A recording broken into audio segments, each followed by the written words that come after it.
So as you can tell, these large language models indeed, well, are large. They do use complex neural networks. But as I mentioned before, the idea behind such neural networks is to feed in data and then get output data, and then to optimize the neural network by simply checking if that output data makes sense. And that brings up one other question. What exactly was that data that was used for training? And the answer is, well, everything. Basically, the entire publicly available text data from the entire internet. So not just the English language, but all kinds of languages, which also explains why ChatGPT can be used for translating text or for asking questions in non-English languages.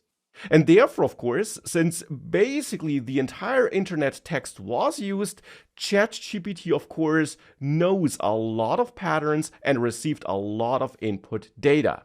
Though I will, of course, say that some parts of the text available in the internet were removed from the training data to reduce the danger of these GPT models to produce or generate malicious or dangerous content.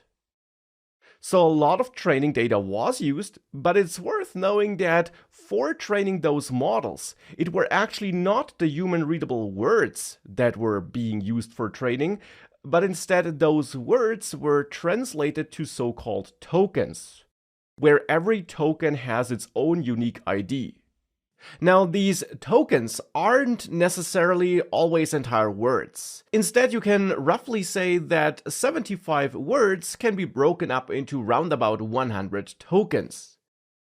And it's these tokens and their IDs that are being used as inputs for these neural networks, so to train these models, these large language models.